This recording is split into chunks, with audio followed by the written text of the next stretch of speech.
si reaccionar a vídeos, sí que hacemos. Si enseño algo... Madre mía.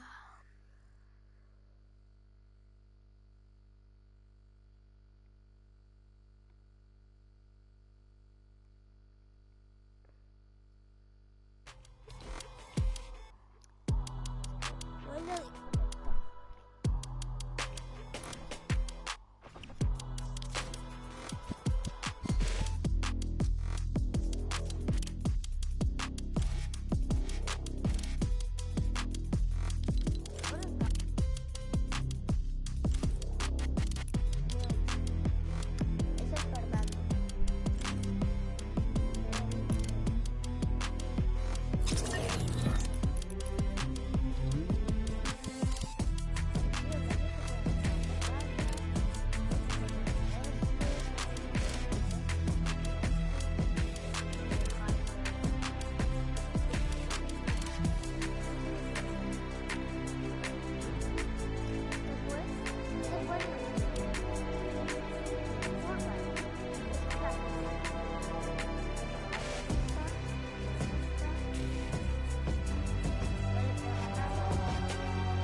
conectado.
Hola, Aarón.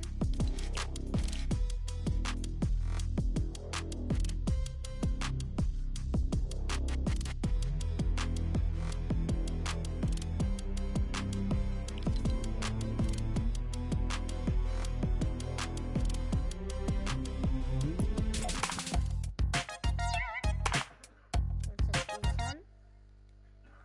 Creo que no nos escuchan. O sea que Aarón es capaz de escuchar.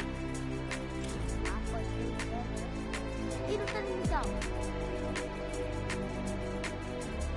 Vale, alguien se quiere jugar con nosotros. Alguien.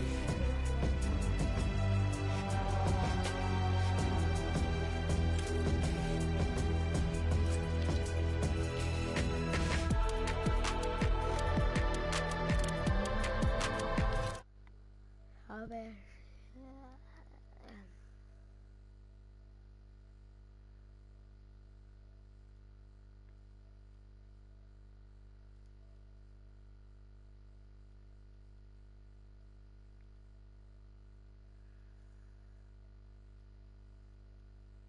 Que no sé si hasta quedarme dormido en directo.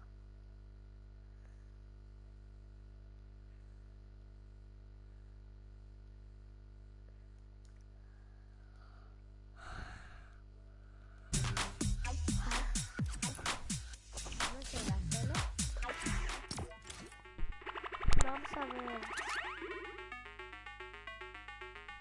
No, mirad,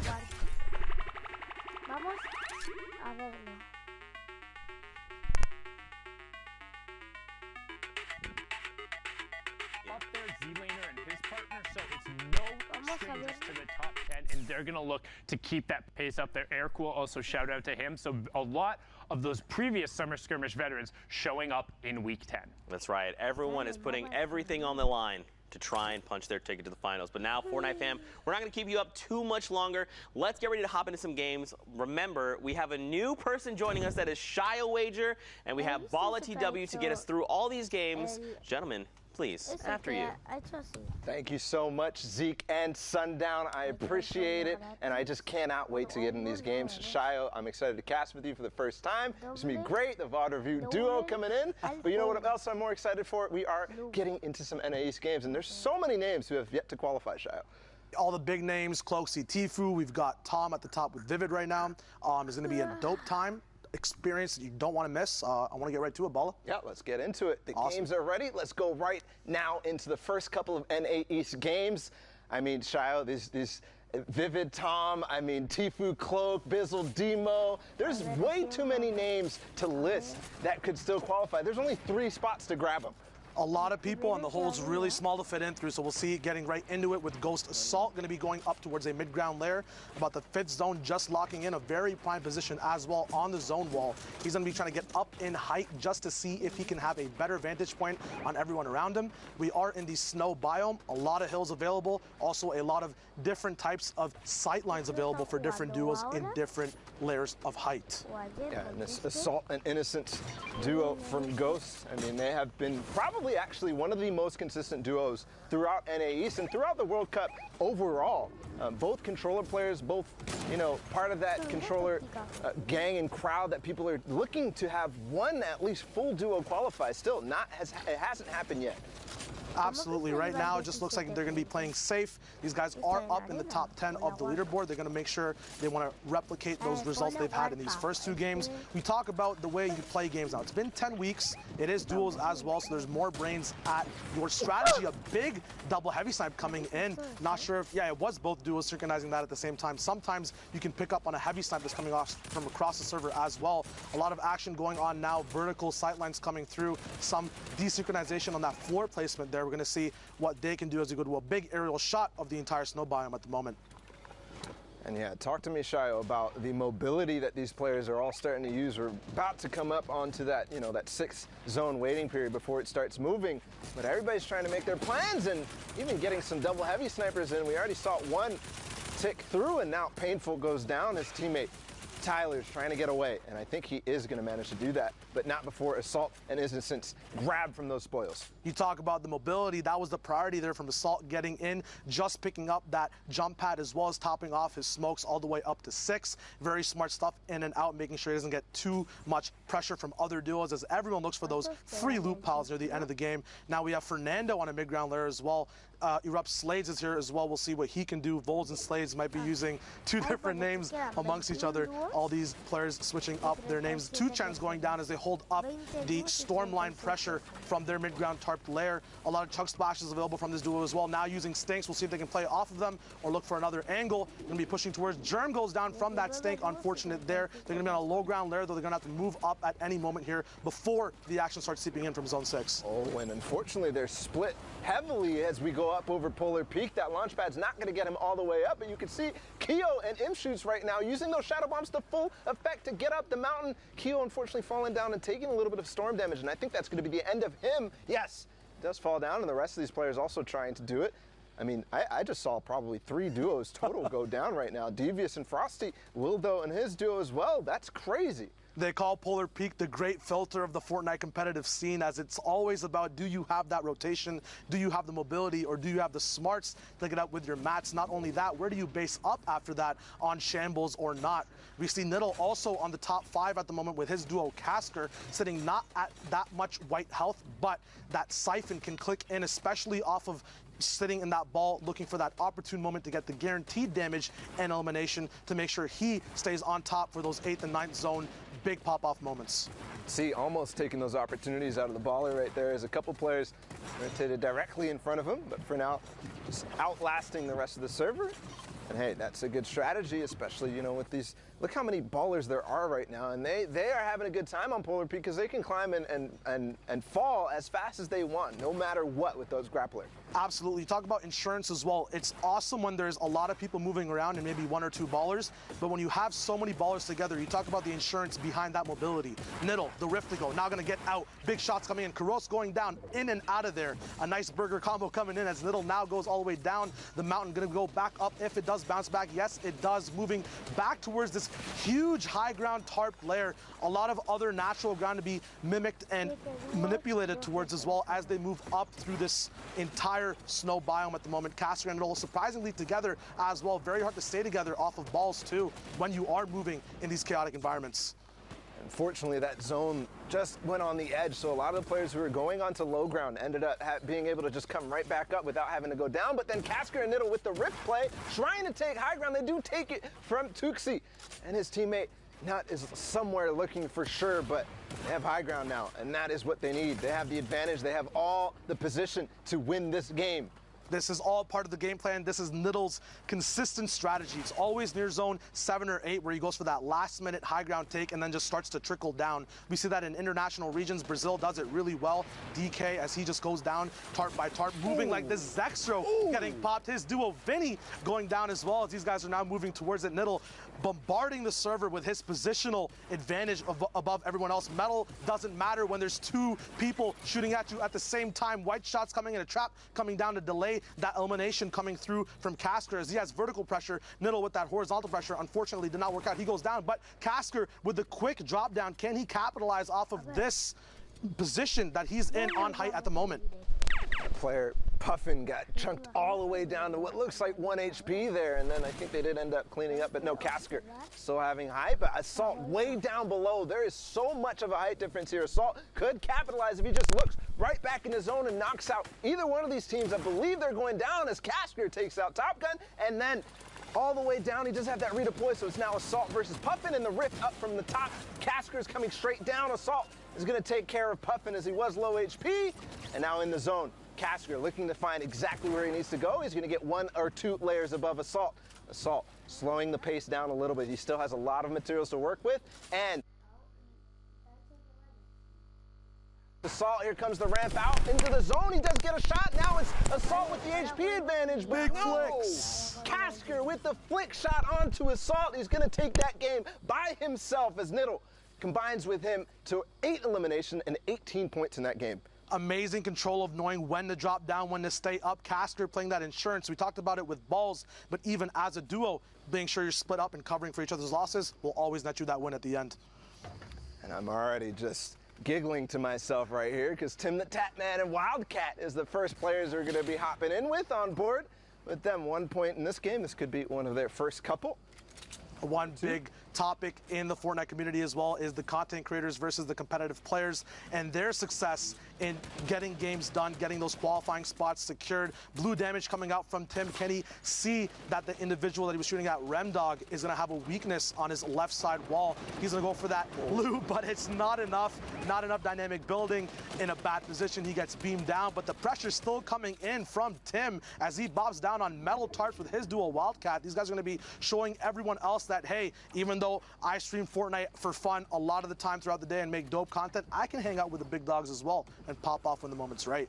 Hey, they were both at that Pro-Am, and here they're perfectly executing a pinch as they get shot a little bit, but I think they still have it. Yes, Wildcat's going to take down that player, and Tim's going to get the finish.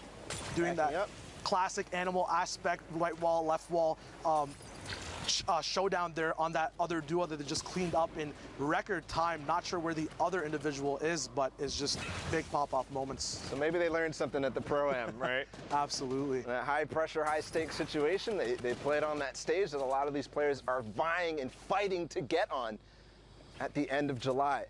Absolutely. Talk about high pressure. Now we're on high ground where the pressure is very different, as this is the moment where you have to capitalize. Make sure you get as many eliminations and pick up your points where you can, because it's not only about winning games. You have to be dynamic enough to pick up on advantages, get those elim points, get a nice 50-50 split on what you're doing. You can't just be complacent and play these games bopping and Ghost is lost. Up top shooting at, oh, never mind. Can they get that beam off the sky? Yes, they do, as he comes rocketing down to the ground, landing below. We'll see who picks up up that loot in just a second.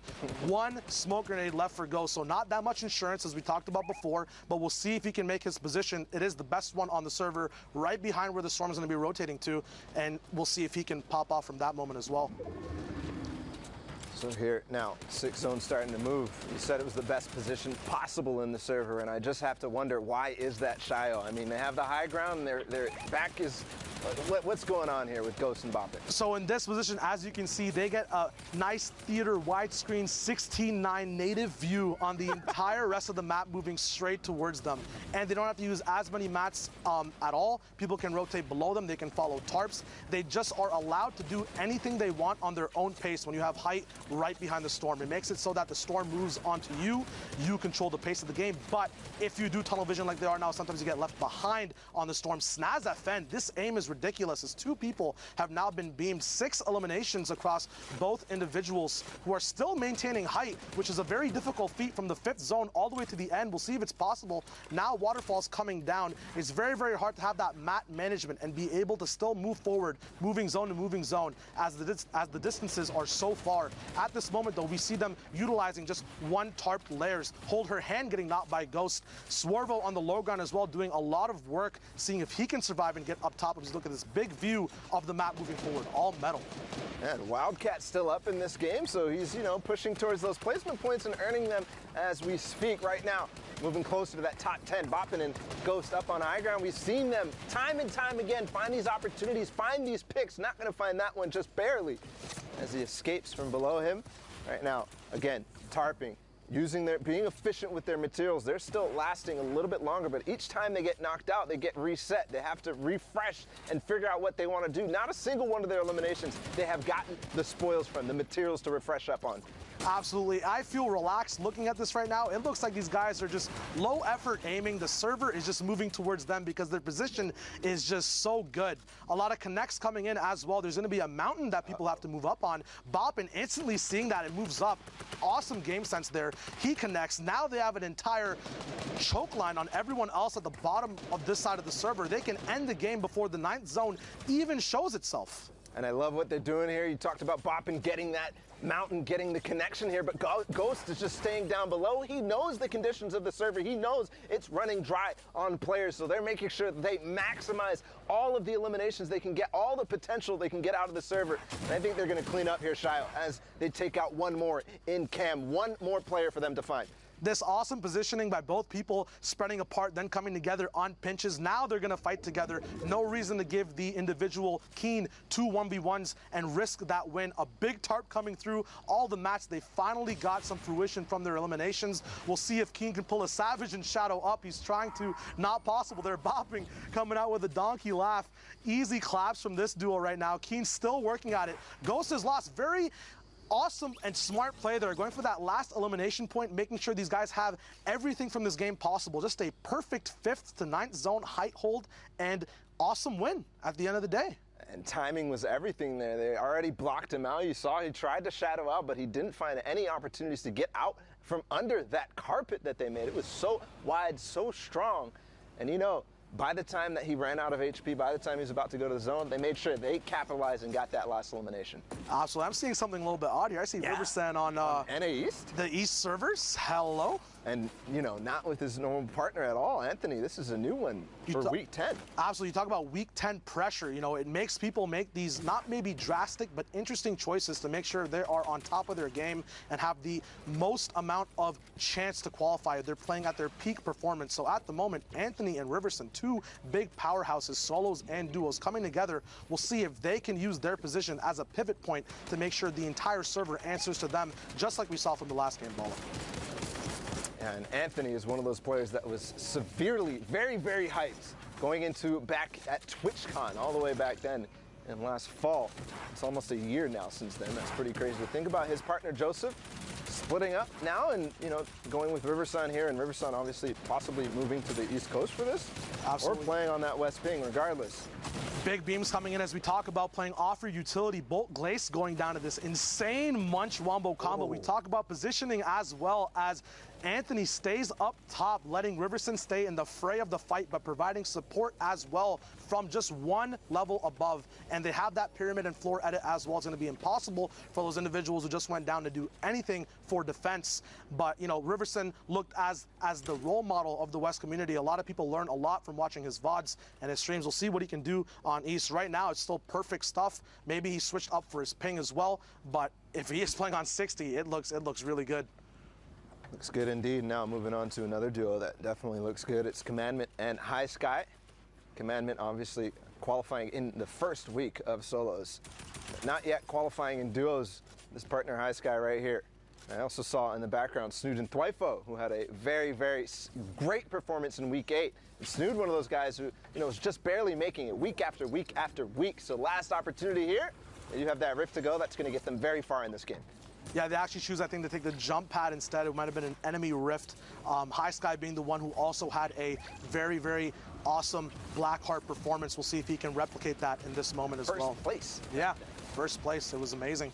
VOD reviewed that, learned. We'll see if that reload might come in the way of the beam. It does, unfortunately. No damage going down as he's in brick. Has the rift and smokes as well, as Commandment now gets up with his bandages. A big shot coming off on Warrior. That's a lot of good stuff earned by High Sky there. And you have to actually notice and take note of how he actually pulled out his rift. He was like, let's go, I'm ready for this. But then starting to, you know, realize exactly what needs to go on.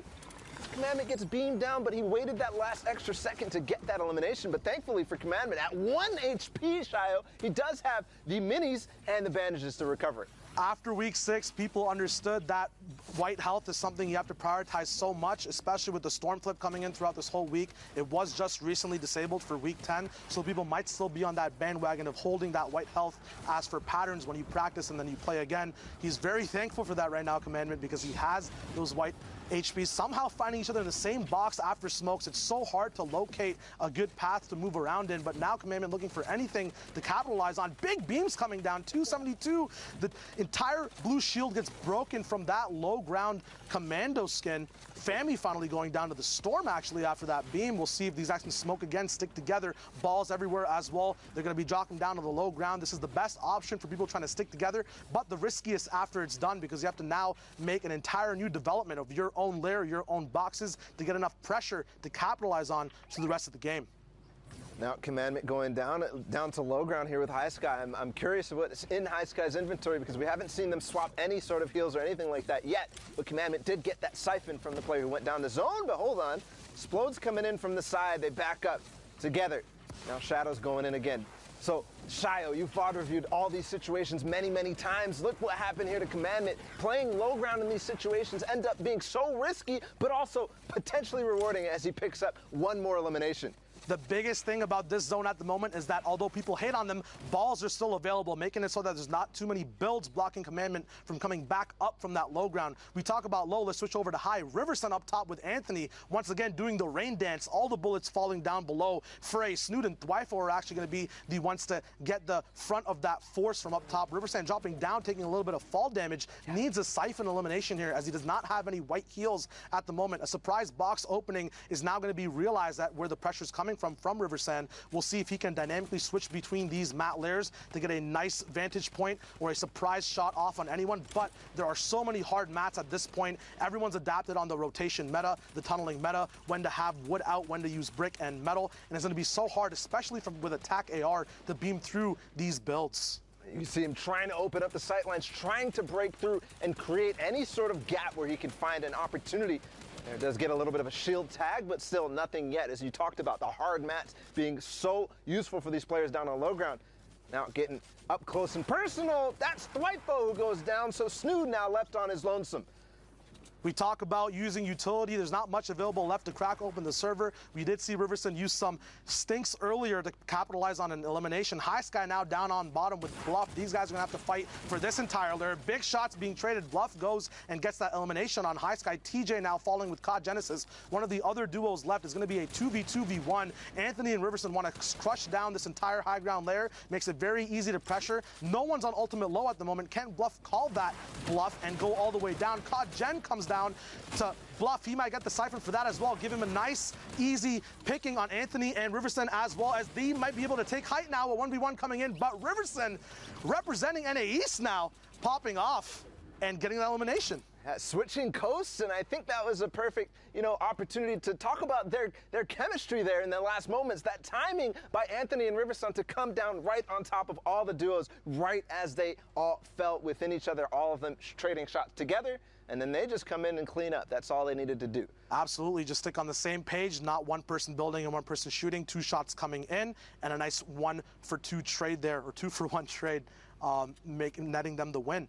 We now have Zofer chilling on, once again, a Polar Peak lair. Looks like every region is now having their own respective biome to play in. We saw EU with a lot of guys or Northeast games. We'll see if the filter, the great filter, can be overcome this time as Thick Boy Uravs and 99 Zofer see if they can hold off on this pressure. The wall replaces, you're never sure how much ping your enemy has, how much you have. Ooh. A big trap placement coming in, B-Man going down, no secret there, as the whole server now knows the mistakes they've made on that push. That was a crazy prediction there by Zofer to realize, hey, he's pressuring my roof. He maybe got a roof or 2 or whatever, but then realizing he's going to drop down on my wall next. I'm going to go ahead and preemptively place this trap. And he fell right into it. The grind that these players do, Atlantis to Duo Arena to these big pro scrims, you'll be facing so many people and identifying so many patterns that sometimes it's just second nature to predict things that just work out for you all the time as well. Sheep and Family now on the top of Polar Peak. Speaking of second nature, I mean, we're in the box fight era right now, so that is exactly true. As Sheep and Famhood with the high ground on Polar Peak, they're trying to control this entire thing. They're trying to control that edge, and it could be so valuable for them. No, I'm gonna go ahead and dive down. At the moment, not Panda, not in his natural climate. Gonna get frosted over by Sheep, who's gonna survive with that big wolf fur all over his body.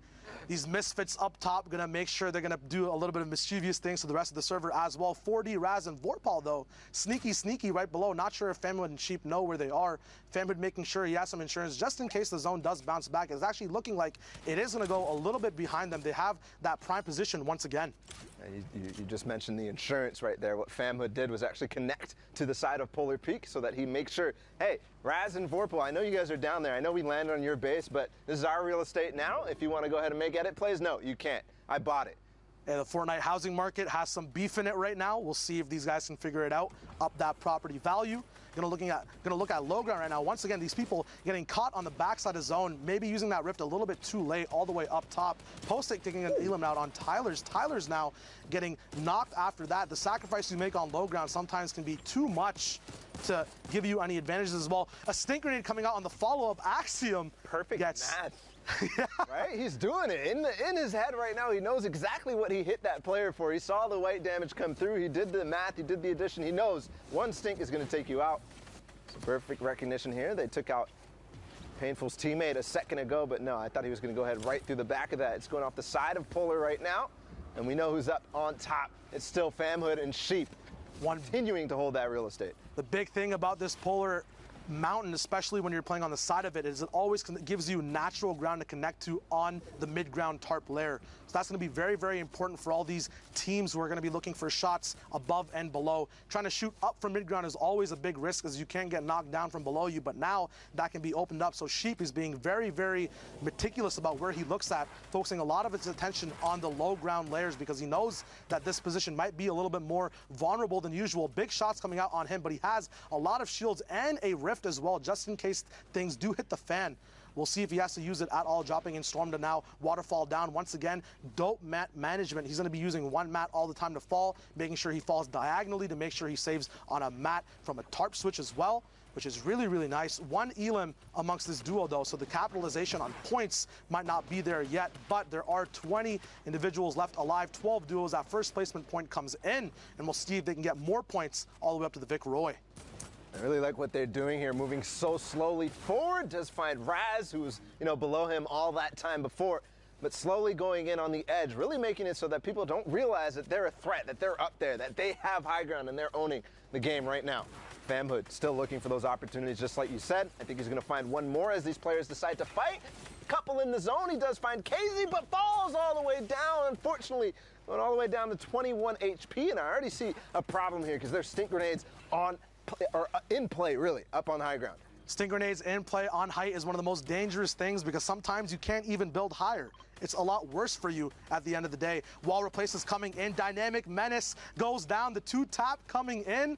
Very nice stuff from Sheep here. He's going to start to go down as well, but he's getting pressured from all sides at the moment. Fanhood is also alive on a tick of HP right now. They're going to be looking for connects if that's possible. Fanhood staying up so he doesn't get damaged at all either. And that crazy switch, mat switch right there as he was waterfalling down with wood, and then suddenly he switches. He still had 430 wood. Switches to brick. Makes it possible for him not to get knocked down. And I'm seeing a bunch of names down here that we started with. We saw Uravs, Posick, and then Bumpa and Slappy, who each week we have been coming back to, and they've been getting better and better as they've started their journey as a duo together. Absolutely. High tier loot as well from everyone, so every shot that connects will connect hard. Clank now trying to find a way through with Posick. We'll see if they can come up. 5 eliminations up. Can they get more? The final placement points has been handed out. A shadow comes in, and he gets stopped and slapped away. Slappy gonna get eliminated at the end over there. Some edits getting misplayed from Clank. Can he make it in? 46 HP, 26 now. A lot of damage taken, gonna be detrimental towards the end of the game. Fanhood actually goes down, so Sheep is left by himself. Clank jumping all the way up. Looks like he actually gets eliminated by the Storm, trying to go for an advantageous position. Slappy actually got the elimination there because the Storm took him out, and Bumpa's still alive, so that point does connect, and they get into the top 5 as Super Evan goes down now to 1v1v1. Bumpa goes out to Godnik right there. And it's Sheep versus Godnik. Sheep on the high ground, Godnik down below, but he's in a little bit of a pickle because there's actually an iceberg in the way. He goes out in the storm. I think he might have just taken high ground. Sheep doesn't realize where he's at. He's using the chug to heal off. He's running away from Godnik. The first time we've seen the chug splash used in that sort of manner. Running away, getting the ice on his feet on purpose, and then going right out. The chug splash. It's here, it's ready, and we're getting back to those crazy heal-offs, Shayo. It's happening. It almost looked like a PG fight was going on, but we'll see. Go back to Zeke and see what's up with the rest of the games coming up. I like that rhyme. I'm about that, Shy. I like you. You're a really cool guy. Man, what an insane game there coming out. The Chug Splash, man. I'm telling you, we have not seen the ceiling for this item. And people are going to continue using it to do some really fun and crazy things like that, but great for the player to identify, you know what, I can just live. I'm just going to keep just splashing the ground. I'm good.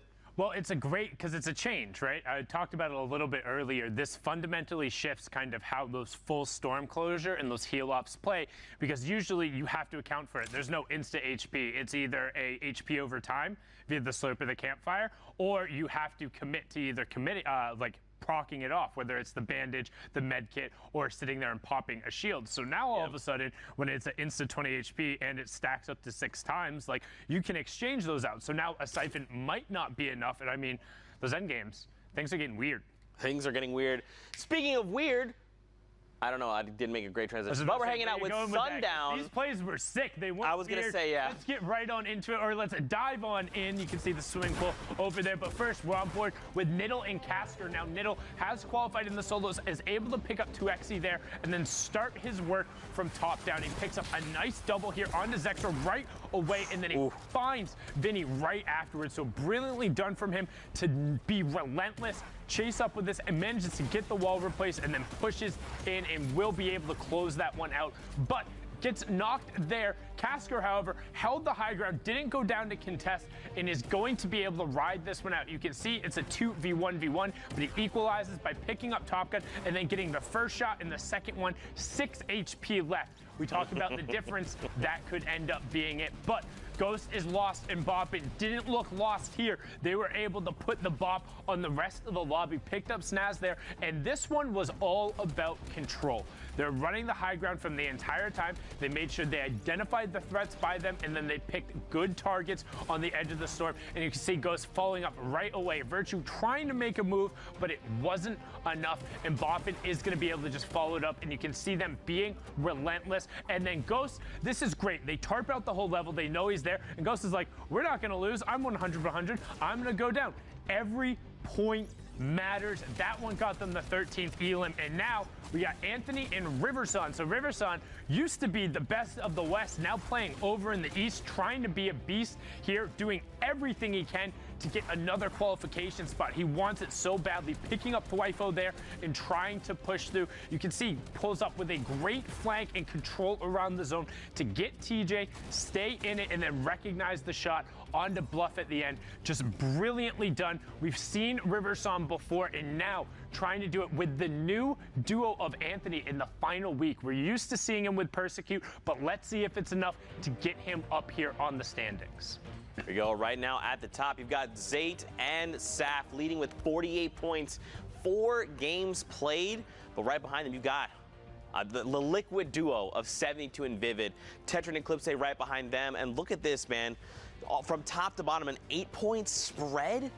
That's, I mean, 8 points in striking distance is, you know, making it what, let's say top 5 and a few victory royales. And suddenly you're finding yourself up all the way up here. I mean, this is still really, really close. And the one thing you have to realize, Eclipse and Tetra have already qualified. Zayt and Saf have already qualified. So right now it would be 72 hours and Vivid, Slacks and Keys, and then Assault and Innocent. But with all of these players here, we've talked about a reasonable pop-off game being about 15 points. It's a 5-win victory royale or a top 5 with 8 elims. And in duos in particular, because everyone kind of squishes together at the end, those numbers can be inflated. We've seen 20-plus point games. Yeah. We saw Stompy and Shinken drop back-to-back 20-point games to take the top. It is still anybody's tournament for the last 3 spots. And again, this is it.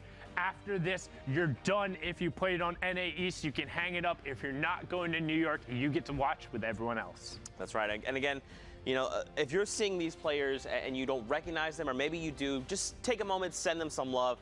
They're playing their hearts out right now, trying to punch their tickets. But of course, Fortnite fam, we're ready to hop back into more games. Thank you so much, Sona, for hanging out. We're going for a dip, so let's send it back over to Bala and Shy Wager. Thank you, Zeke. Those eyebrows always on fleek, and so is NA East as we get into Dubs and Mega, the big titans of the entire server on solos and duos. A nice, varied actually rotation coming in. A ball sticking beside a flintlock pistol like a mother deer and her fawn as these guys move around the field at the moment. A lot of mats available as well, and they keep saving these mats as well when they use this type of rotation. I love the use of the flintlock as a rotational item. It's something that you can always basically count on finding at least one, or maybe a glider redeploy, shadows, or something. And that flintlock, hey, sometimes you have it and you're like, oh, I don't have any rotation, but it saves the day here as Dubs and Mega make their way towards the zone and almost approaching that top 25. That's not a placement threshold here in duos. It's actually still half of the server alive right now. It's just really impressive that these guys used these many limited mats, saved the ball, and got in without taking any damage, as it's so hard to do when one player has the ball and the other player doesn't. It takes so much experience. Speaking of experience, knowing the proper sight lines and the proper builds to shoot as well is huge, as Dubs is going to be calling the shots on who to shoot at the moment. Dubs looking at boxes beside him as well that are just completing. A lot of chaos going on around him as well. A blue tack shotgun available, so he gets multiple shots in close range. It actually does out DPS the combat if you are in that box-to-box moment, and that's what he's going to be looking for, doing his patented wall replacing. It is the box fight meta. Oh. And we'll see if Mega can play that meta as well, as one duo holds while the other one pushes. Flintlocks coming in that tack. Double tap. Ghoul goes down, now representing his name as a ghost in the server. We'll see what else these duels can do as we look at a huge aerial shot of everyone on the same layer on this mountain in the map. Starting to flatten out, but we know the moving zones are coming, and we know those change things very fast. And as I was looking at those standings, I was looking and seeing what the average points are for those top places, the people who are going to be qualifying. Zayt and Saf up at the top, they were averaging just slightly over 10 points a game at 46, and they had only played 4 games. Same thing with 72 and Vivid. And, you know, I have a funny story about Dubs and Mega, actually. Dubs was giving me advice on how to play in the finals. He was like, Bala, you got this. You can qualify. All you need to do is get 10 points a game. I'm like, okay, buddy. You're only one of the few people who can do that consistently. One of the only in the world. We talk about the placements and where individuals are in these leaderboards. The first 5 games and the last 5 games and these 5 shots coming out of Vix are so different and important as he gets that knock. When players are playing your first 5, the mentality is very different. You have some momentum, but as you move around in those leaderboards, those last 5 games, people start getting more serious. People start throwing games. Speaking about throwing things, all these bodies getting thrown in the air as everyone is on rotation at the moment as the zone just starts moving. Looks like no one's really moving that late. Rote is left behind with Zeshi as well. And I'm already seeing the top 3 players or duos up on the leaderboard, Vivid and 72, and we saw Keys and Slacks as well down below them. Looks like Vivid is in a clutch situation right now as his teammate is already down, trying to find the player on the zip line. He heard it coming. Started to put his attention immediately on it as he tunnels forward. Again, we talk about it every single time. It's always get ahead of the zone, look back, look for those gatekeeping shots as he sees, he opens it up, gets the stairs in, the edit comes through. Divine had no chance and no speed to realize that that was going to happen from Vivid, taking an opportunity to find that elimination. Divine on the low ground now being dropped down to the underworld as Vivid starts to make his way up. 72 has been eliminated, so it's all him. Only 10 mats though, so it's just him and a Dream at the moment. Now has to barrage through enemy builds with his pickaxe. Has an edit though. The last mat that was his in that box. The dynamic zipline play coming in as he does gain a little bit of height, but needs to go even higher. Balls flying all around him in the map as well. H-tag going down. Can he get the mats from that elimination? Yes, he can. 20 metal only though, as he still has to rely on his trusty pickaxe, denying a player height on that layer as well. He does have 1 launch pad and 1 mat left. Tickers all the way up top with Hornet, who has qualified in solos as well. We'll see if he can replicate that and get double qualled with his dual partner as well. Kuturba dropping down a layer. We'll see if Vivid can find a way up. Vivid doing crazy things right now. Fortunately, the zone did go back in his favor, so he doesn't have to spend too many materials as it's going downhill, and he uses the 1 piece of metal to block that shot, and now he's looking for more. He's looking to refresh. He needs to find something, possibly both of these eliminations in the storm. Yes, this is going to be the mats that he needs to refresh. Not even much, though. Every single time he finds an elimination, there's not much at all. The edit coming through, is he going to finish it off? Yes, but does he get the mats? Not really. Not really just yet, but taking the time, going back, still only 10 builds, really 15 builds here. Vivid, can you really do this right here with no mats from all the way back when? Clutching up, now into the top 5. He is doing this. The big thing about getting these low ground eliminations is that everyone else is also in shambles. The big wall barrage coming in with the flint knock. Just nice knowledge about where your materials are and where the angles are to get in. Has 2 heavy snipers available as well, so he takes multiple chances at moving through. Has to move up layers though. Silent edits coming in. Big Enas as well as Frat gets flown off that low ground as well. Vivid's just moving in ways I've never seen. Can he get that launch pad off? No. It might not be enough time. Vivid now going down to the zone is going to hold back as much as possible to see if the enemies were making a mistake. But that's the game. Hornet and Tickers playing the positional game there and winning it off with all this multi-high and low ground coming out. Look at these tarps, Bala. Yeah, this fossil is ridiculous as it goes all the way back. I mean, really, we could actually track the story of Vivid, right? He had no materials through all of this. He barely contributed to that thing, but he survived until top 2. So what a performance there from Vivid, and that's why they're up there. That's why they're in 2nd place right now. It's always that 1 or 2 pop-off game, and it's always also about staying consistent. If Vivid and Tom keep playing that way, easily they can qualify this week 100%. We see Stinks now, the big focus of week 10. A lot of people carrying them more than normal I've seen right now in all these regions. Nice dodges from Grasha there, though. We'll see if he can move forward. Has a lot of mats available for the moment. 3 elims amongst him and his dual partner Daxter, both representing E11 Gaming. They do have that patented flintlock and redeploy combo. I think is one of the most dynamic combos in the game, as you don't have to pull out anything if you fall off from height. It's very easy to kind of manipulate where you want to be exactly with those 2 items. Granted though, they do take 2 slots. But I mean, 2 slots, and we've seen the use of it. Actually, I don't know if we've seen it on broadcast yet, but there's starting to be a lot of innovative uses with the flint knock and the glider redeploy. You actually go faster, even horizontally, when you use that flint knock and the glider redeploy, because you shoot that flint knock, it pushes you with the momentum, and then you're using that glider redeploy to just carry you forward. The biggest thing about it too is that you can choose when to stop and take your shots as well. We see a lot of stuff happening on low right now as well. We have Pika on the server as well. What is this? Is West just migrating to East? What is going on? Why are you here, Pika, Maybe on East? the timings of West, they thought, hey, we should get into games now, and they fell off on the East. We'll see if they can get the stuff done. There are 2 more qual spots on East compared to West, though, so maybe that's one big thing if these guys think that they can pop off. I mean, we've seen in the past Psalm, you know, he is a West Coast player, but the first week he actually moved over to East, making sure that he gives himself the most opportunities, the most spots, and he qualified first try. He's actually even East still with his partner symmetrical this week, so Pika taking a little bit of a note from Psalm. Yeah, absolutely. At the moment, though, this is not the first chance. This is the last chance. It's week 10, so everyone's pulling out all the tricks from the bag. No secrets here. We'll see if we get anything equivalent of an Olaf boost. We'll see if there's any secret stats happening as that door edit comes through. People now have adapted to that, though. They know that someone's coming through that door. Assault taking all his shield off when he gets onto this rotation. Only 2 minis available. We'll see if Innocence has any heals as well to supplement this duo as he gets booped a little bit of interruption there on his minis. He does have shadows available. Once again, 1 player on shadows, 1 player on the balls, and in perfect position as well as he can beam Hydra from the zone line. A nice dynamic switch onto the floor from the wall once you realize that someone was already pressuring that wall. This is just those micro decisions these players make at the last second of these shots to get that elimination when they move across the map as well. They're going to be on rotation now. We'll see when they box up and go back. Assault getting beamed from the back, not realizing there was a player who's going to immediately realize that he's there.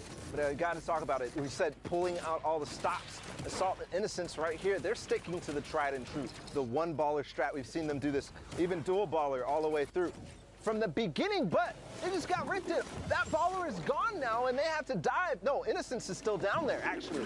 I misspoke. There's so many players in the sky right now, but still. So I think he still has that baller. I think it could still last a lot, but look at his HP right now, not working out. Did he land nearby? He landed on the ground there, Bala, and he got right to work as Brandon, who is also on East right now playing, gets a big down from Assault. He, as soon as he landed, split, went straight to work, started bullying Davon, who also landed with Fernando on that mid-ground.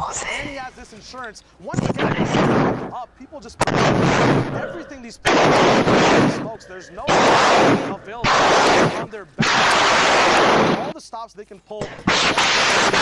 Assault's now getting dynamic the same way that it might affect on the distance he can move.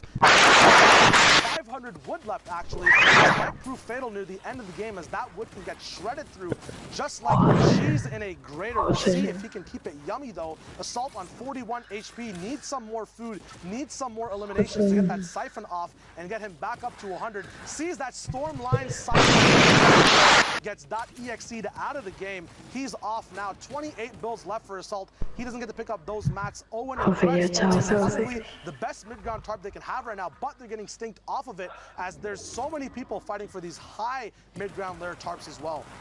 Staying on board with Assault, just great shots as he immediately realized that player was going to make an edit on him, getting the double combat shotgun shot through. And I think he wants to go for the match, but maybe a little bit risky. Does find a med kit. Is he going to find the time to pop it? Is this the final zone? I don't think he's going to be able to do that. Unless he really goes for the full heal off right here. Now, down on low ground, left alive shy. I mean, there are 11 players total, 17 in this game, and it's final zone. It is time. 1 minute left in the game.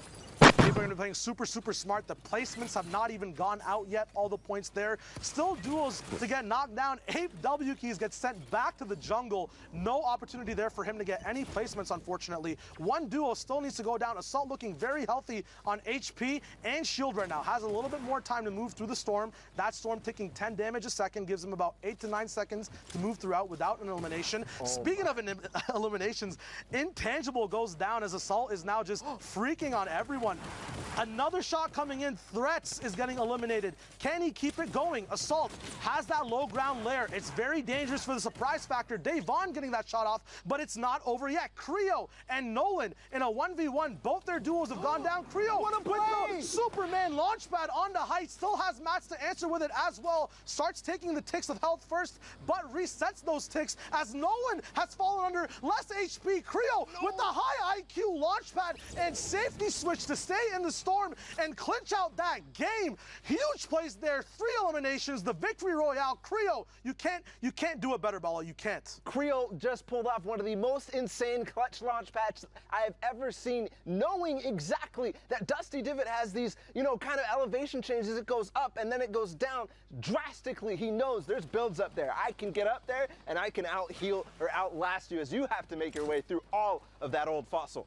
Perfect play there from Creo, and that's why he's qualified in solos, right? So he's trying to do it now, trying to get double qualified and bring his teammate Kiwi Face along with him. We talk about qualified duos and solos. Sap and Zayt now, who also qualified for duos, are going to be looking at getting some more money and placement as well as they keep playing for these top spots for respect and practice as well. Slurp sticking on Sap. He does have a few more. They pick up an elimination. A lot of loot to work with now. Looks like they have excess mats as well. They're in zone. They could big up their base if they wanted to, make it a little bit bigger for more sightlines, or they could stay cool, calm, collected. One cool thing I see from low ground usually is if you stay a little bit more low key and then look for surprise shots where people don't expect it, that's where you can get those big picks. On height, it's always dope to, you know, edit your walls, see if there's any advantage points, but with low ground, you usually have 1 or 2 angles, and you can get those pop-off moments there. So Saf and Zayt, I've been doing a little bit of, I've seen a little bit of on Zayt's Twitter about his strategies going into New York, you know, talking about how he's trying to control his drop spot being Loot Lake. That's going to be one of the most interesting storylines in New York, being the fact that they claim Loot Lake to themselves, but we... Fin. Vamos. Vamos con creativo helado y amiguito. La mi vida la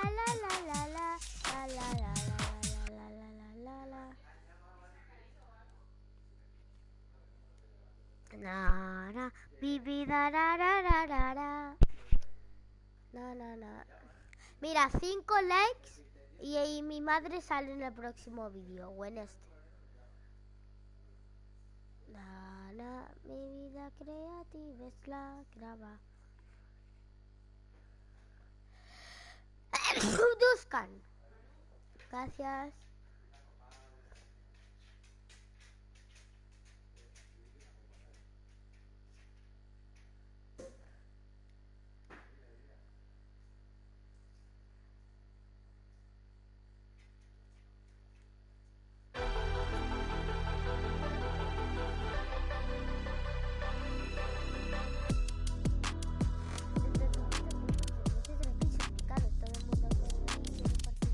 Babi, ven aquí, anda, sal para mis suscriptores.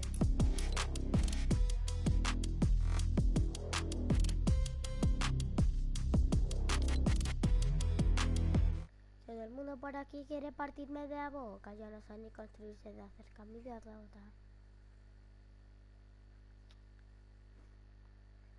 Nada, mi vida, na, come on. Come on.